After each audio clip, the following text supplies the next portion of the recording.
something's watching me in here.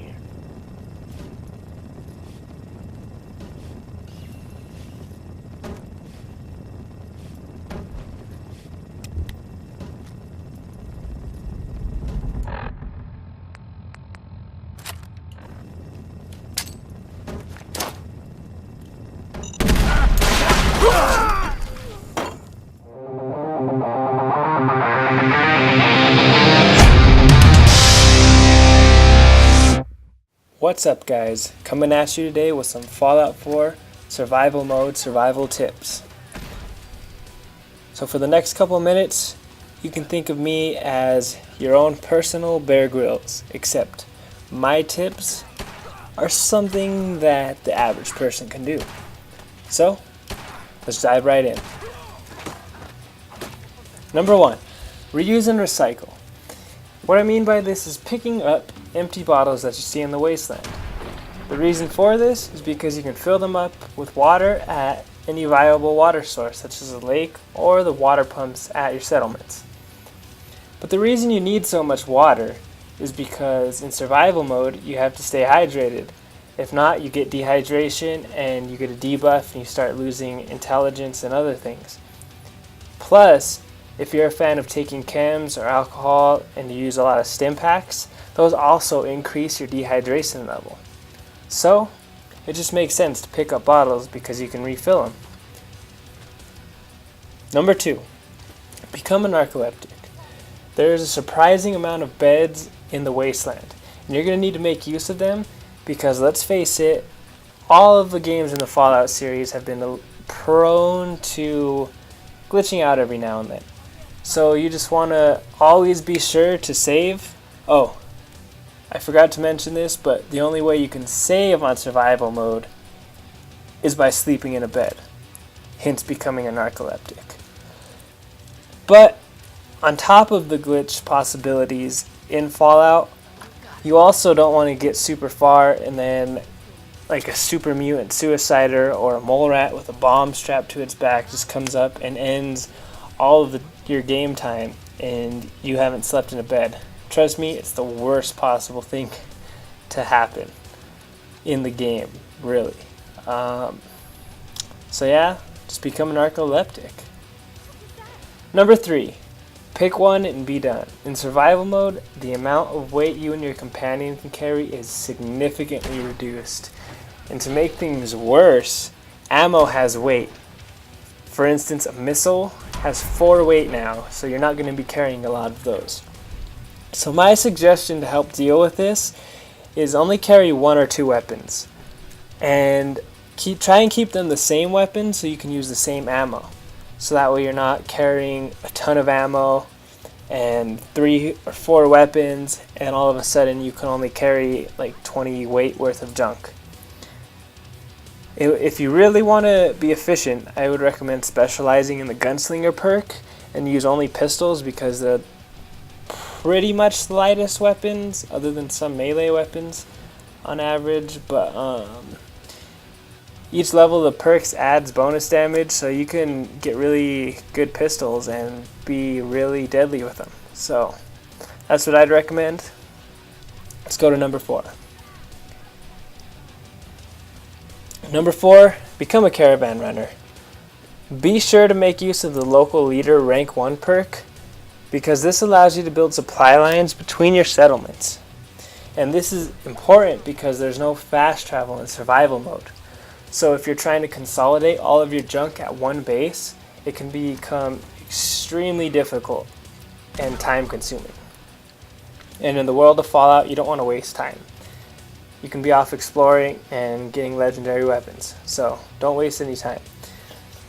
And now with these settlements, you can keep all your junk at one location and it will be shared with another location. For instance, if you have crystal at Sanctuary and you are in Hangman's Alley and you go to access one of the crafting tables, that crystal will show up in the crafting table for you. Another added bonus is the fact that there are guys who travel between each settlement. These guys are called provisioners, and you can equip them with weapons and armor So it'll just make things a little safer for you out there in the wasteland. Number 5. Don't be a lone wolf. Companions may not be super necessary in regular mode, but in survival, all of the benefits they can offer are super amplified. For starters, they can carry guns, junk, and whatever you need, and it adds a lot of carry weight. And you won't have to waste skill points on the lone wanderer or strong back perks. You can put them in something else that will help you. Another thing that is really helpful is the amount of damage you take is increased in survival. So it's nice to have a distraction when you get ambushed by raiders or a super mutant suicider comes up. You can just book it out of there and let your companion get blown up. Plus, if you get high enough liking with them, then they come with some nice perks, such as Piper's Gift of Gab, where you gain ×2 experience for conversations and location discovery. So, go out there and make some friends, guys. Number 6. Work smarter, not harder. Without fast travel, it's pretty wise to plan your journeys accordingly. As you collect quests, take note of where they are.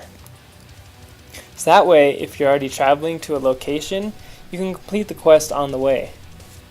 Plus, if you're already in a location doing a quest, try and knock out all the ones that are around it. So that way you don't have to run back and forth between different places, because that gets really old really fast without fast travel. Another thing is to be efficient with the things you pick up. For instance, if you pick up a floral rounded vase, you get 2 ceramic for the price of 3 weight. Or you can pick up 6 coffee cups for the same weight, but they provide 1 ceramic each. So it's just a lot more effective to think like that. Number 7. Suit up. Try and use your power armor as often as possible. I know this can be hard, especially early in the game, because fusion cores are lacking. And unless you've already beaten the game on regular mode, you're not going to know where to find a lot of them. But in a world where a lowly raider can 3-shot you, you need all the damage resistance you can get. Plus, when you're wearing your power armor, you also get increased carrying capacity. So it's nice to be wearing that because, as I said before, your carrying capacity is significantly reduced. But an extra tip is try not to travel anywhere if you only have like half a fusion core or less, because it sucks to get stuck in a slow energy deprived suit of armor and just being vulnerable out in the open, not being able to run. It takes forever to get where you want. It's just not worth it. Or you can risk getting out of your suit and losing all of the progress you've been working for because you forgot to save along the way. Number 8. When facing a mob of enemies, don't act like you're Master Chief and can just do whatever you want and run in the middle of all of them with your shotgun. Because this may work in regular mode, but it's definitely not going to work in survival mode, because stim packs and other healing items, the healing rate is significantly reduced. It takes literally 10 years. Okay, maybe not literally, but it takes a long time. So, not only will one shot of a raider almost kill you, but you can't heal easily either. So, what I suggest doing is just take things slow. Treat it as a first-person shooter that you're trying to learn for the first time. Take cover, don't overextend, and when shooting, take time and don't overextend when shooting, and you can get through it. I believe in you guys. So there you have it.